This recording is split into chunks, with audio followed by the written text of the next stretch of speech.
Esta es mi Biblia, la palabra de Dios. Yo soy lo que mi Biblia dice que soy. Tengo lo que mi Biblia dice que tengo. Y puedo hacer todo lo que mi Biblia dice que puedo hacer. Hoy la leeremos, la escucharemos y la semilla incorruptible de la palabra de Dios transformará mi vida para siempre. Amén. Vimos el día de ayer la tarea de la iglesia como una tarea de 3 partes y quiero ilustrarla ahora de esta forma. En el campo del espíritu, en el reino espiritual, en el área espiritual, nos dedicamos a varias tareas que incluyen la intercesión, la oración de guerra, las llaves de la iglesia, es decir, el atar y desatar.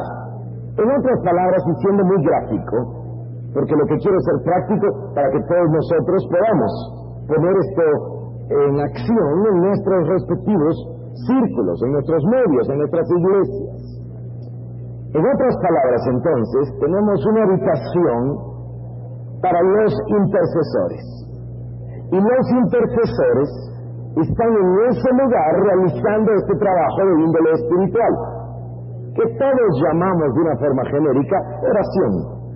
Pero en particular tenemos diversas clases de oración y estamos poniendo atención a la oración de guerra, al atar y desatar, a la intercesión profética, etc.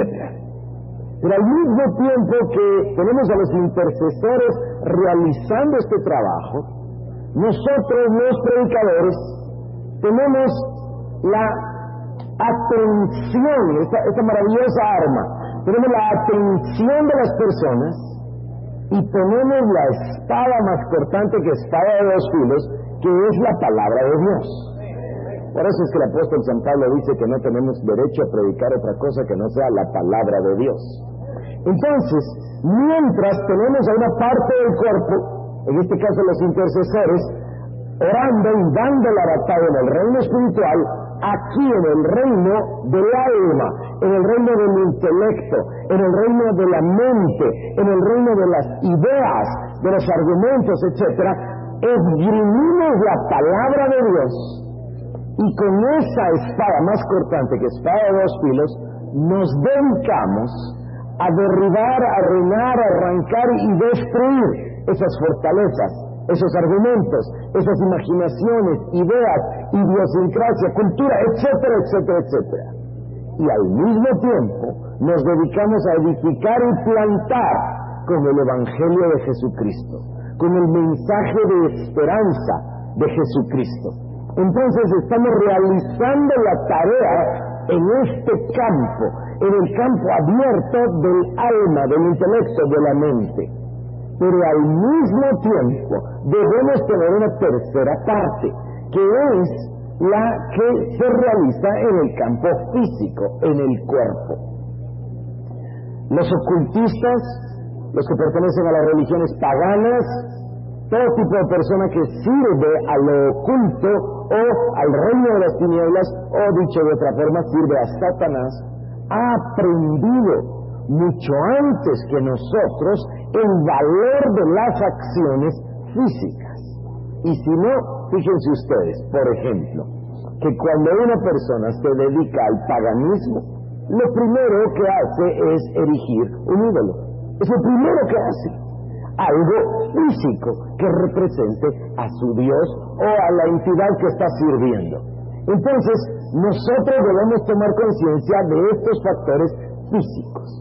Y si tenemos entonces bien armado un ministerio de intercesión, y tenemos bien, si tenemos entendimiento, si tenemos la claridad de que debemos predicar el Evangelio de Jesucristo al mismo tiempo que nuestros hermanos intercesores están intercediendo y nosotros derribando esas fortalezas, entonces pasamos a la tercera parte. Y en esta tercera parte se hace como en una guerra. Tenemos el avance de la infantería, el que va afuera al mundo a predicar el Evangelio. No solo a predicarlo, me gusta una palabra mejor que esa, a demostrar el Evangelio. Y entonces tenemos ahí que se da el choque, el enfrentamiento. Porque cuando llegamos con una persona y presentamos el Evangelio, presentamos a Jesús, pues siempre vamos a obtener una respuesta. Y en esta respuesta, muchas veces, no digo siempre, pero muchas veces encontramos una absoluta resistencia. Entonces, si sabemos que la oración está dando la guerra, la palabra la tenemos en nuestro corazón y en nuestra boca, y comunicamos el Evangelio, llegamos al momento del choque, tenemos por necesidad una victoria, porque el mensaje que tenemos, el Señor que tenemos, es todopoderoso. Entonces, cuando nosotros tenemos un choque de poder y en ese momento se enfrenta, por ejemplo, la incredulidad con la palabra de Dios, o se enfrenta un demonio con el poder del nombre de Jesús, o una enfermedad con el poder sanador de Dios, se produce un choque violento en el cual solamente podemos tener la victoria.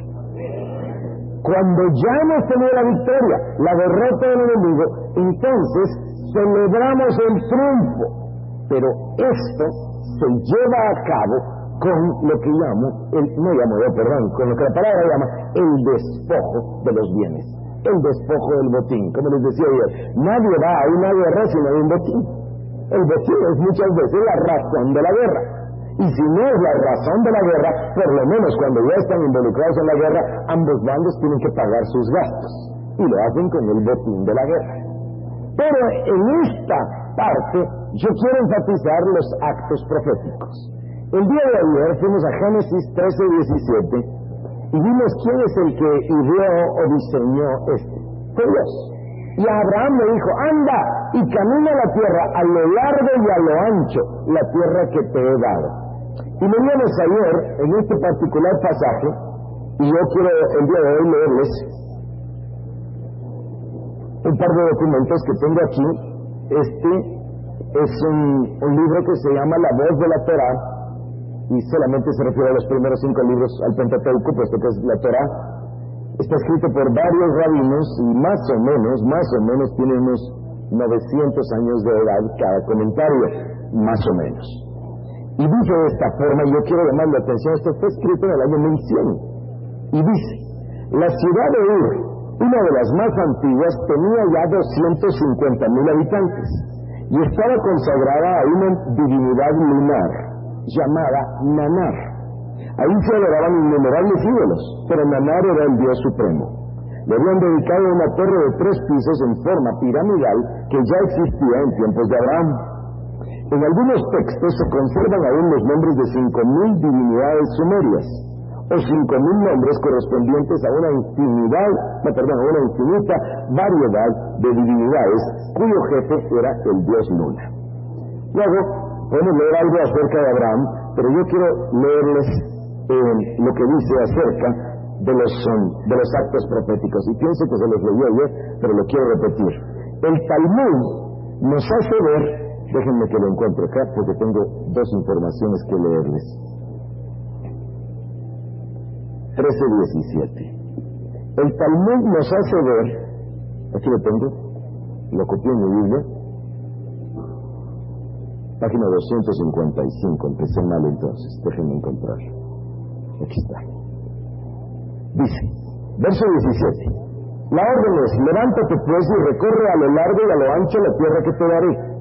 El Talmud deduce de esta frase que el hecho de que una persona recorra a lo largo y a lo ancho una propiedad sobre la cual tiene ciertos derechos, constituye un acto de adquisición.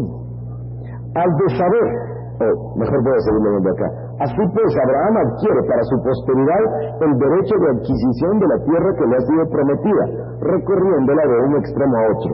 De tal manera, dicen nuestros sabios, que a sus hijos les será fácil conquistarla. Así Abraham consigue para ellos el estatuto de herederos. Satán, el enemigo, no podrá acusarlos de actuar como ladrones y la justicia no dará ningún pretexto para castigarles. Al de saber, subrayan Namanides, que los decretos de Dios se cumplen definitivamente, escuchen esto, cuando salen de su estado potencial y toman forma en un acto que, aunque se trate de un acto ficticio, explica que los profetas, como por ejemplo Jeremías, capítulo 51, verso 63, y Eliseo, segunda de Reyes 13:19, ambos pasajes los vimos ayer, hayan realizado determinados actos proféticos.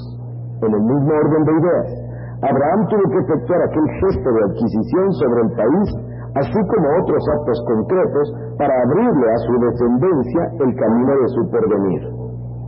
Esta interpretación desemboca en una teoría de alcance más general, una teoría que permite comprender el valor de ciertos gestos.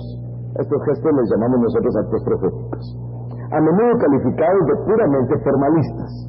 Yo diría que en los años 90 a menudo calificados de ridículos, por cierto, tanto en el ámbito histórico como en el ámbito legislativo del judaísmo.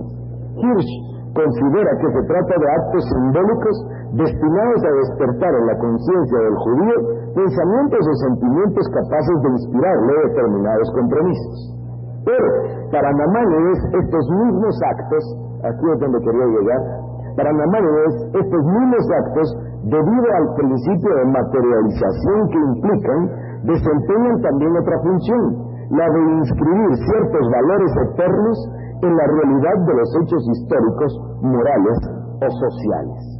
En otras palabras, como nosotros creemos en este principio de traer a existencia a través de las palabras algo del mundo espiritual al mundo material, lo cual por cierto hace tan valioso el principio de la confesión de la boca. Por eso la Biblia dice que nuestro vientre se sacia de los dichos de nuestros labios, porque cuando nosotros hablamos, somos el único ser en la creación que tiene acceso a ambos mundos, espiritual y físico. Todo tiene su origen en el mundo espiritual, pero su manifestación en el mundo físico o natural. Cuando nosotros captamos una promesa de Dios en lo espiritual y la confesamos con nuestros labios, se cumple este principio que ellos llamaban principio de materialización y que nosotros llamamos llamar a existencia. Es decir, que creemos por lo cual hablamos. Ese es el espíritu de fe.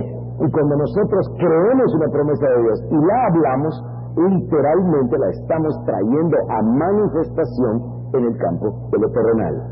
Si por ejemplo tenemos una profecía es una palabra inspirada por Dios, por medio del Espíritu Santo. Y una profecía habla algo que va a suceder o que está sucediendo, en fin, la profecía trae a existencia un hecho. Pero el acto profético hace dos cosas. Trae a existencia la palabra, pero también trae una demostración física de cómo se va a llevar a cabo. Ya tenemos un ejemplo. Ustedes recuerdan a Ágabo. Dice la palabra en el libro de Hechos de los Apóstoles que tomó su cinto y se lo puso a Pablo y dijo, así harán con este varón. Ustedes recuerdan, eso no fue solo una profecía, fue un acto profético. ¿Está bien? Yo quiero hacer énfasis en esto porque es sumamente valioso. A nosotros nos pasó algo tremendamente poderoso y hermoso, que nos pasó por la guianza del Espíritu Santo, en el plan de Dios, por la misericordia de Dios, y que francamente debo reconocer, jamás nos imaginamos. Nunca lo esperamos. Estaba yo en la ciudad de Brisbane, en Australia, predicando para un grupo de juventud con una misión, cuando uno de los directores de juventud con una misión ahí se acercó conmigo y nos separamos para la hora del almuerzo y me planteó un desafío y me dijo, hermano, Juventud con una misión ha recibido del Señor el realizar un acto profético que llamamos los puntos cardinales.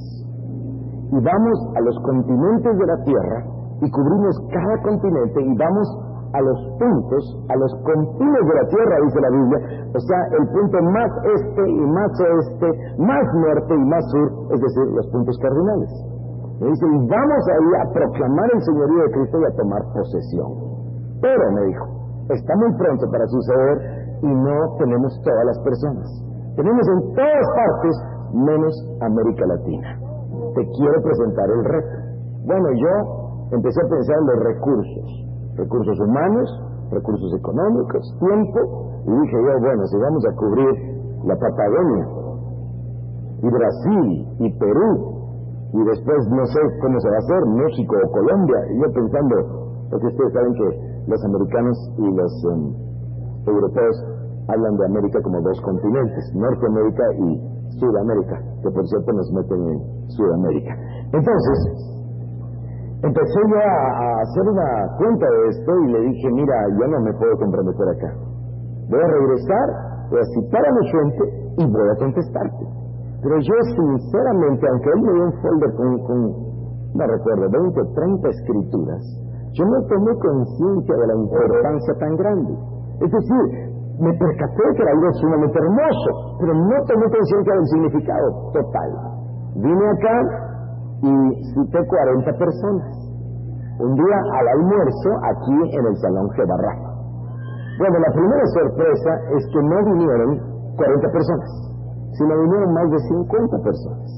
Y en menos de una hora, en menos de 60 minutos, tenía todos los voluntarios para cubrir los puntos cardinales de Guatemala, de Centroamérica y de Sudamérica.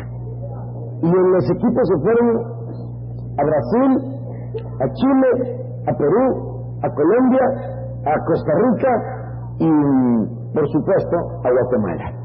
Y se fueron los equipos para todos estos lugares y preparamos un mojón, una estaca. Se preparó de acero inoxidable.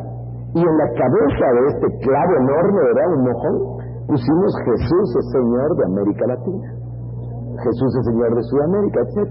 Y cada uno de estos mojones fue llevado por cada uno de los grupos a cada uno de esos puntos como un acto profético.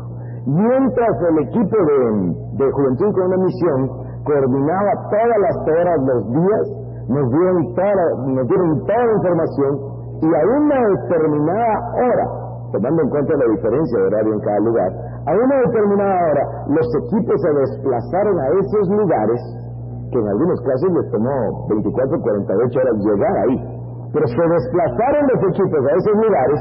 Se dan cuenta ustedes que unos estaban en un desierto, otros estaban en una playa, otros estaban en el pueblo, en fin, es decir, hasta abajo, hasta el sur, y cada uno de los equipos fue y pasamos un día en ayuno, un día de oración, un día de alabanza y adoración, y cada equipo fue y después de reclamar la tierra y las promesas de Dios, sembraron el mojón en la tierra como un acto profético de toma de posesión del continente.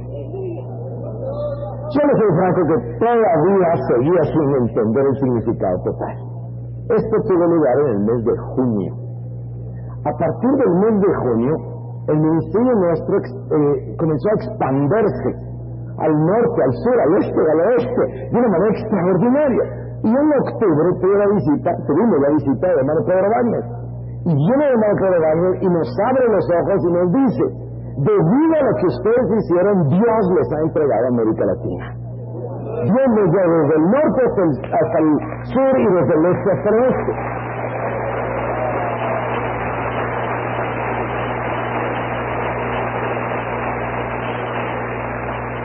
Ahora, yo no estoy contándoles esto ni para alardear ni mucho menos. Estoy contándoles una estrategia que Dios le dijo al hermano que yo ni conocía del otro lado de la tierra, pero que fue dada por Dios, un acto profético. Y cuando nosotros recibimos una palabra del Señor, cuando recibimos un impulso de parte de Dios, una impresión, debemos actuar. Ahora les voy a explicar por qué lo estoy contando. Lo estoy contando porque algunos de nosotros tenemos nuestra iglesia en un vecindario o en una ciudad y nunca se nos había ocurrido ir a tomar posesión en el nombre del Señor Jesucristo. Entonces, si bien queremos recibir una gran cantidad de información durante estas noches, lo más importante para mí no es la información, sino la impartición que el Espíritu Santo puede hacer en nuestras vidas para cambiar nuestra situación actual, para transformarnos y darnos un futuro mejor. Mañana por la noche vamos a tratar otro tema, y es un tema, no sé ni qué palabra usar, fantástico, formidable, maravilloso, impresionante, que es el tema de las puertas. Vamos a tratar el tema de las puertas del cielo, las puertas del infierno y la puerta de Dios. Y vamos a clamarle al Señor que nos ayude a comprimir la información, porque mañana queremos tener un tiempo de administración, porque queremos salir de este fin de semana con una puerta grande abierta de Dios para cada uno de nosotros. Así que vamos mañana a tratar ese tema, pero el día de hoy entro de lleno a nuestra segunda parte. Este esquema en realidad me hubiera gustado tratarlo ayer por la noche, pero no me dio tiempo. Vamos a las fuentes de poder.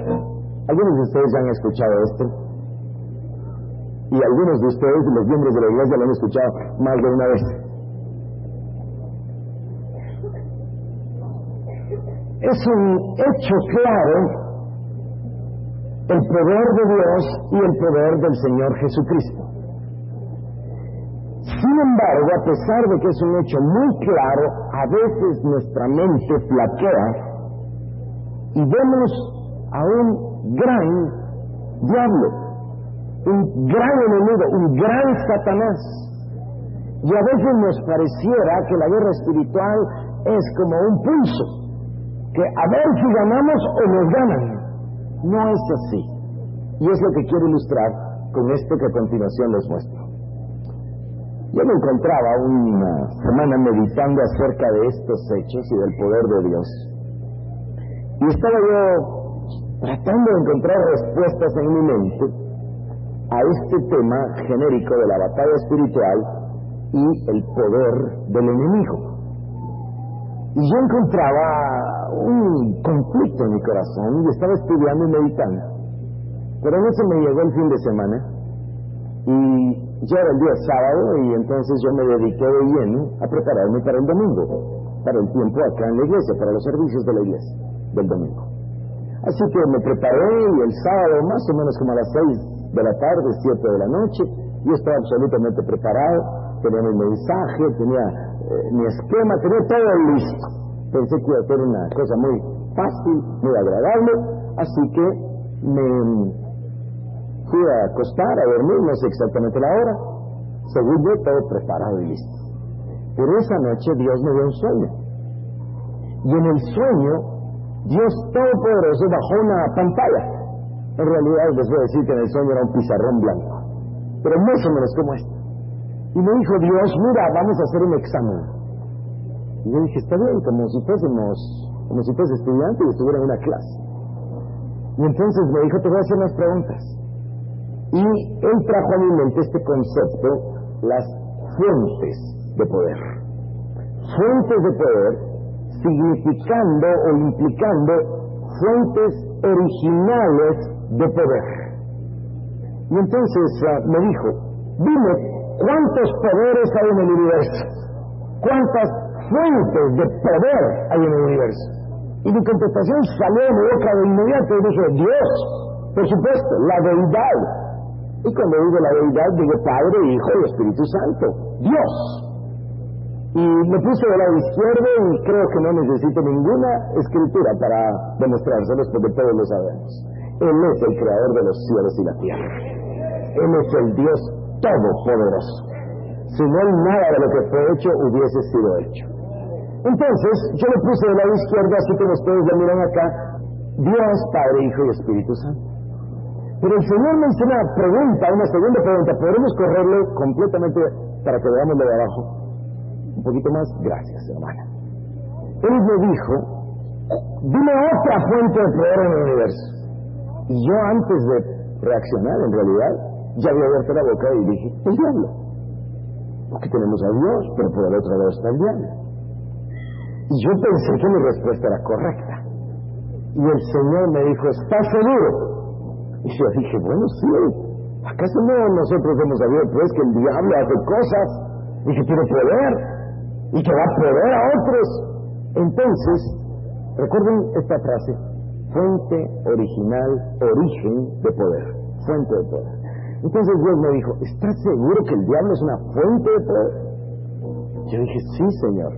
Mira, te voy a dictar unas escrituras, cópialas, me dijo. Y como si yo tuviese un marcador en mi mano en el sueño, me dijo, copia Apocalipsis 1:18.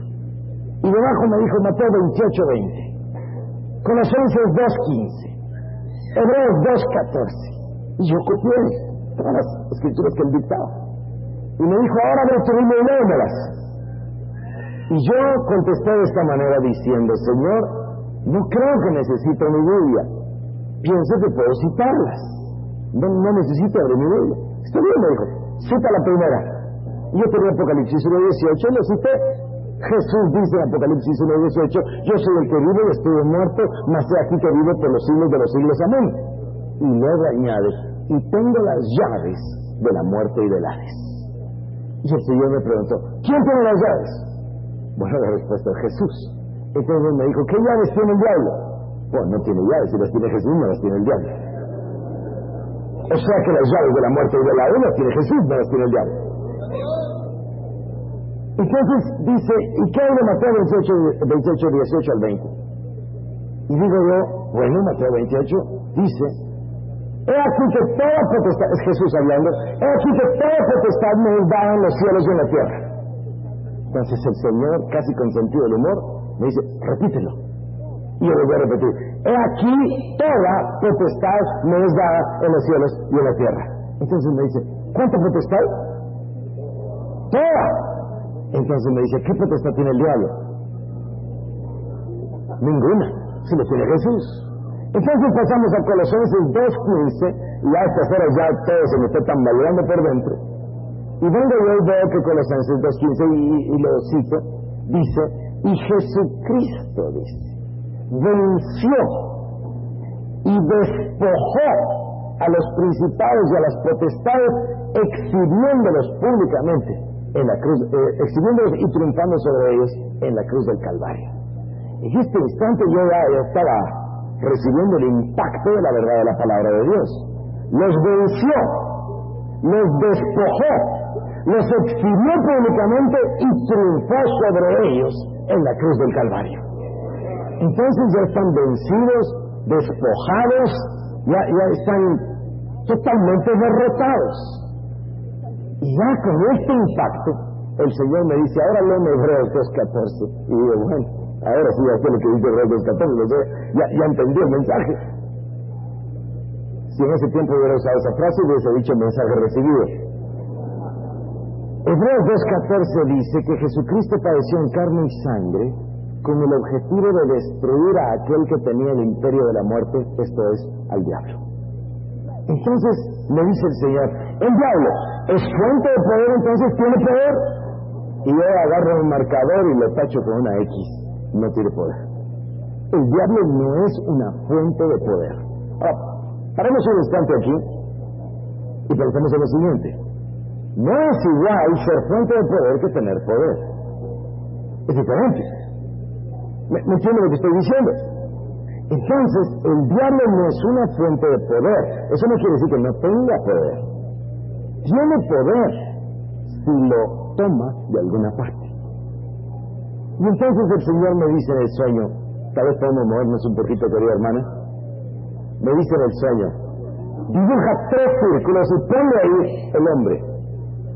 Y entonces dibujo los 3 círculos, y cuando él me dice ponle el nombre, yo entendí, ¿verdad? Porque hemos estado acostumbrados a la enseñanza de espíritu, alma y cuerpo. Entonces yo comprendo bien que el Señor me está hablando de eso de los 3 círculos, espíritu, alma y cuerpo. Y entonces viene la pregunta del Señor y me dice, ¿el cuerpo del hombre es una fuente de poder? El cuerpo del hombre no es una fuente de poder. Cualquiera sabe que el cuerpo del hombre en realidad está decayendo de día en día, muriendo de día en día. Entonces no, la respuesta es no. Entonces me dice el Señor, ¿qué hay del espíritu del hombre? Y yo paro por un momento y pienso. Y digo, bueno, sí, pero no. Porque el espíritu del hombre, el poder que hay es el Espíritu Santo. Entonces no es otra fuente de poder, es la misma que tenemos arriba, Padre, Hijo y Espíritu Santo. O sea, pues no se trata de otra fuente de poder. Entonces dice el Señor, ¿qué nos queda? Y digo, bueno, solo nos queda el alma del hombre. Y el alma tiene 3 partes, ustedes saben, mente, emociones y voluntad. Y me dice el Señor, esta es la única fuente adicional de poder en todo el universo. ¿Por qué? Porque el hombre es la única criatura creada a imagen y semejanza de Dios. Además es la única criatura que tiene acceso a ambos mundos, el reino espiritual y el reino natural, al mismo tiempo. Lo que hagamos afecta o impacta o tiene efecto en ambos reinos. El hombre, el alma del hombre, es la única fuente adicional de poder. Y ahora voy a mostrarles algo. El diablo no es una fuente de poder. Entonces, ¿de dónde saca su poder? Pues solo lo puede sacar de una de las 2 fuentes que existen. Y sería muy ingenuo de parte nuestra pensar que lo va a usurpar de Dios. Entonces, ¿de dónde lo saca? Lo saca del hombre. El hombre se encuentra en todo momento de su vida delante de una disyuntiva o intersección. El hombre se encuentra en todo instante. Bien, para los que me han acompañado en otras oportunidades y hicimos el paréntesis entre las eternidades, entre la primera eternidad y la próxima, y vemos la vida como un paréntesis, los tiempos de la Biblia, saben que una de las características esenciales, básicas de ese tiempo en el que vivimos es que hay una dicotomía permanente. Como hay un reino de Dios y un reino de las tinieblas, entonces ha habido dos de todo, por el desafío a la única voluntad real, que es la voluntad de Dios. Tenemos ahora dos voluntades, la voluntad de Dios y la rebelión de Satanás. Satanás manifestó una voluntad distinta a la de Dios cuando quiso rebelarse. Ezequiel capítulo 28 y Isaías capítulo 14. Ahí empezaron a haber dos y a partir de ahí hay una dicotomía total. Donde hay norte hay sur y donde hay frío hay calor. Donde hay bueno hay malo y donde hay blanco hay negro. En todo nos enfrentamos a una dicotomía. Cuando nosotros estamos fuera de Cristo, tenemos siempre dos caminos. Y cuando ya estamos en Cristo Jesús, volvemos a tener dos caminos. Podemos vivir en la ley del Espíritu o podemos vivir en la carne. Podemos vivir por lo que se ve o por... En todo nos enfrentamos a una dicotomía. Cuando nosotros estamos fuera de Cristo, tenemos siempre dos caminos. Y cuando ya estamos en Cristo Jesús, volvemos a tener dos caminos. Podemos vivir en la ley del Espíritu o podemos vivir en la carne. Podemos vivir por lo que se ve o podemos vivir por fe. Podemos vivir por la ley del pecado y de la muerte o por la ley del Espíritu de vida en Cristo Jesús, etc. Siempre tenemos dos caminos. En un camino que aquí voy a llamar el camino A, escogemos la voluntad de Dios. Ese es el plan original del Señor. Así es como derrotamos al enemigo. Así es como vivimos en esta vida bien, optando por obedecer y seguir la voluntad suprema, la de Dios. Pero el camino B ofrece siempre una segunda alternativa, que consiste en ignorar la voluntad de Dios.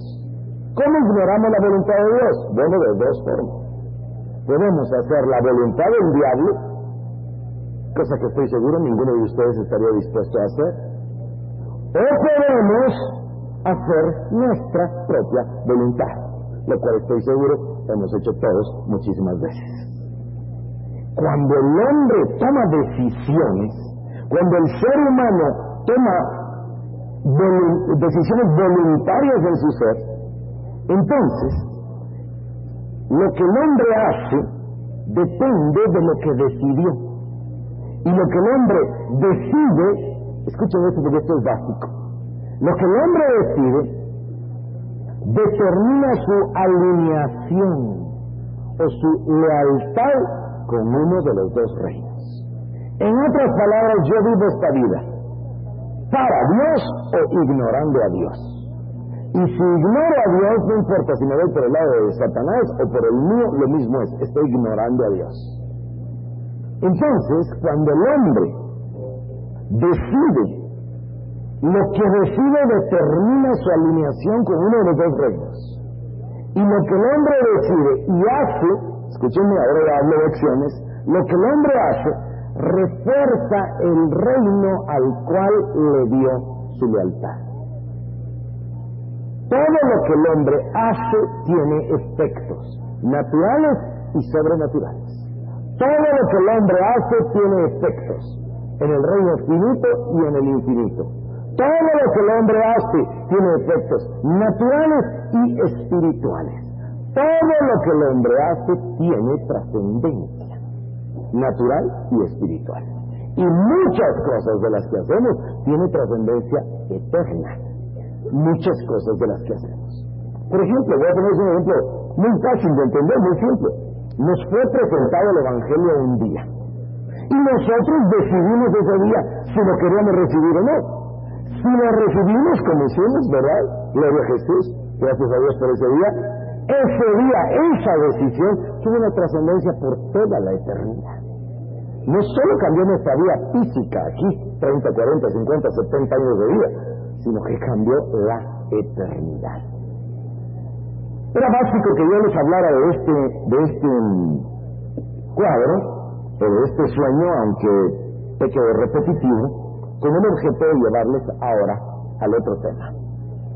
Si Jesús derrotó a las potestades, las venció, las despojó, las exhibió públicamente, triunfó sobre ellas en la cruz del Calvario.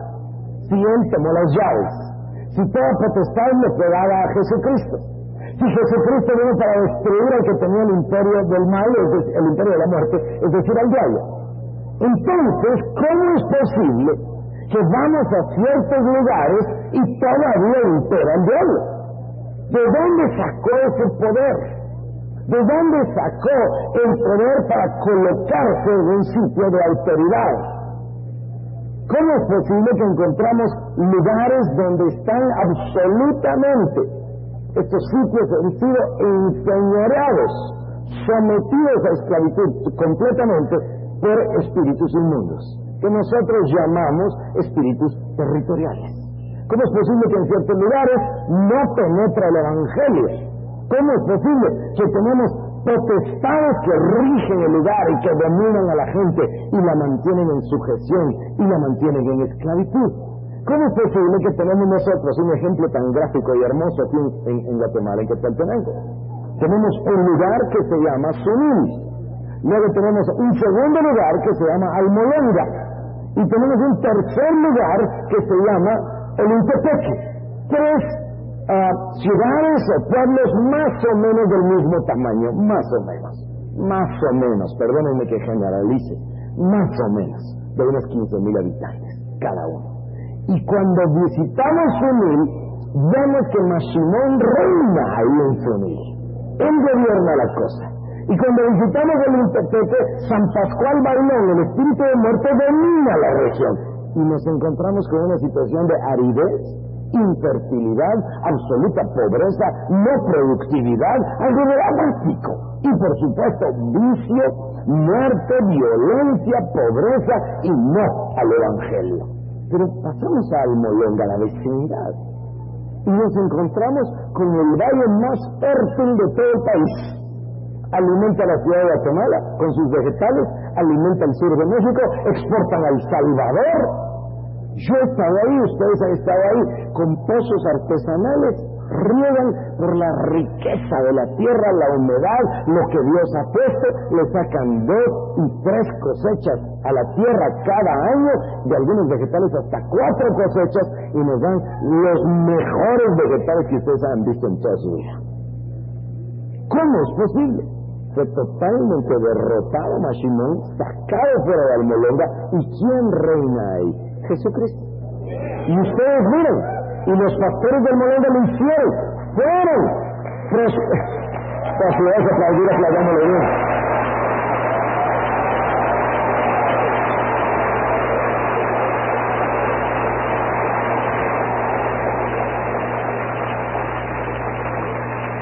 ¿Cómo se dio este proceso?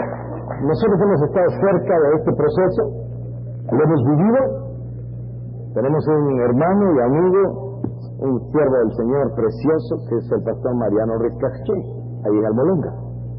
Y el hermano Pedro Wagner vino y fuimos a visitarlo para entrevistarlo por el interés tan grande que teníamos al ver que a la vecindad sumido, está sumido en la pobreza en todo sentido, no hablo solo de pobreza material, pobreza espiritual, pobreza emocional, de todo tipo de pobreza. Y Almolonga está, pero lleno de bendición y de prosperidad. Entonces, como nosotros queremos lo mismo de Almolonga para todo el país de Guatemala y nuestro continente latinoamericano, estamos interesados en aprender. Y nos dice el hermano, el pastor Mariano, nos dice, hace unos 20 años, aprendimos la enseñanza de la demonología, es decir, echar fuera demonios. Entonces vimos que la gente estaba sumida en el alcoholismo, en el vicio, en la pobreza, se quedaban tirados en la calle porque estaban demonizados. En ese tiempo se les decían demoniados, ahora ya se usa un término mejor o más exacto de acuerdo a la nomenclatura de la Biblia, demonizados. Cuando aprendimos, empezamos a actuar no en contra de la gente, en contra de los demonios. Y se fue quebrantando el poder de Mashimón en ese lugar hasta que le sacaron completamente. La manifestación natural es la bendición de Dios, al punto de que estos hombres de Dios, estos pastores, juntaron dinero efectivo. Me van a disculpar el coloquialismo guatemalteco, el rollo de dinero. Iban a un bar y compraron el bar para abrir una iglesia para Jesucristo.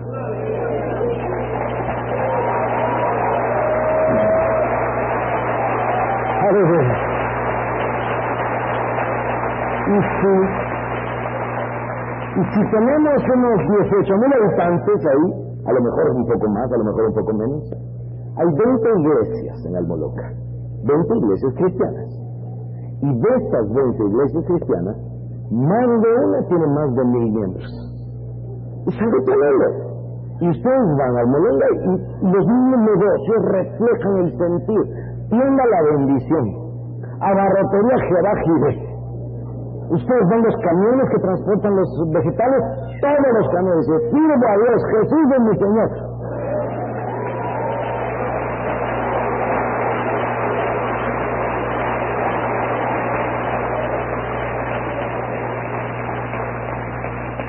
Dejando el caso específico y regresando a donde me encontraba, lo que quiero esta noche es mostrarles si el diablo no es una fuente de poder, sino que saca y obtiene su poder, usurpándolo o tomándolo o recibiéndolo del hombre. ¿Cómo es que el hombre da lugar a que los poderes sean entronados? Nuestro tema ahora se llama el entronamiento de los poderes.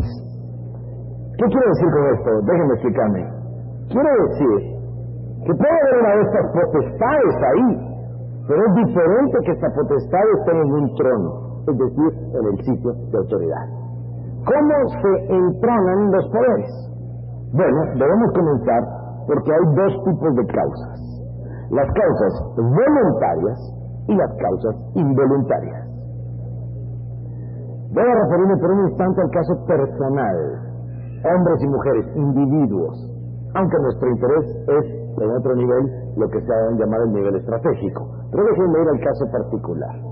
Los que hemos tratado con personas con problemas de demonios o demonizados, nos hemos percatado de que cuando nosotros queremos inquirir acerca de la fuente de dónde fue que este demonio entró, cómo fue que llegó a un poder, a un lugar de autoridad en la persona, nos encontramos que hay dos tipos de causas. Causas voluntarias, cuando voluntariamente la persona se presta a él, y causas involuntarias. Vamos a ir primero por las causas involuntarias. Y es lo mismo prácticamente para una ciudad o un conglomerado social que para una persona. La primera trata con la palabra trauma. Todos nosotros sabemos que en una persona un gran shock, un gran trauma, un momento de pánico evidente, un instante en el cual se encuentra desprovisto de protección, puede servir, por favor escuchen mis palabras con atención, puede servir para que un demonio pueda entrar. Todos hemos encontrado que cuando estamos tratando con una persona y echando por ese demonio, inquirimos acerca de cómo entró, en fin, hablamos con la persona, resulta que hubo un momentito, un instante. Trauma, le llamamos a un instante de un choque violento en el cual se vencieron las resistencias y se logró colar este espíritu inmundo. Es una de las causas. De la misma manera, traduciéndolo a un conglomerado social, llegamos a ver que los espíritus o los poderes, como los llamamos ayer, se entronaron o entronizaron o llegaron a un sitio de autoridad debido a las siguientes causas, o llegaron a un sitio de autoridad debido a las siguientes causas. Traumas que yo he decidido llamar los traumas originales o traumas de origen. Luego, traumas posteriores. Los traumas que tienen que ver con la raza y con la geografía y la interrelación entre ambos. Número 3, la herencia. Porque obviamente los traumas originales o traumas de origen los sufrió una generación, pero los efectos los siguen sufriendo las otras generaciones. Y luego, por último, quisiera hablar de las maldiciones generacionales. Quisiera añadir además en estos traumas originales ciertas maldiciones o juicios de Dios específicos, como el juicio sobre Adán y Eva. Este es un trauma original, es un trauma de origen. El juicio sobre Adán y Eva, el castigo y la subsiguiente expulsión. Y recuerden que no solo fueron expulsados del jardín, sino además un ángel para no dejarles entrar. Luego tenemos el juicio a la generación de Noé. con el diluvio, con el consecuente diluvio. Después tenemos algo que es tremendamente importante, muy importante. Probablemente Dios me salte algunos contando llegar a otros que son más importantes. El juicio sobre Babel. Y aquí no podemos dejar de mencionar a Nimrod. Y luego, yo quiero hacer algo con ustedes y tratar, si Dios me lo permite hoy, si no lo haré esta mañana, pero quiero tratar con ustedes el tema de Nimrod y de Abraham. Dos hombres que se enfrentaron en un conflicto de carácter espiritual. Dos hombres que tuvieron una confrontación violenta y luego lo veremos en la palabra de Dios, cómo fue el llamado de Abraham, a qué obedeció el llamado de Abraham, cómo fue que Dios lo escogió y cómo Abraham le respondió y lo que le costó a Abraham también. Así que vamos hacia el número 1 y ustedes me entenderán que debo pasar muy rápido. Así que le voy a llamar a esta parte que incluye los 2 traumas y la herencia, le voy a llamar así, de los traumas a los pactos, porque a raíz de los traumas se llevó a los pactos, y al haber hecho pacto o aceptado o dar la bienvenida a estos poderes fueron y se colocaron en un sitio de autoridad.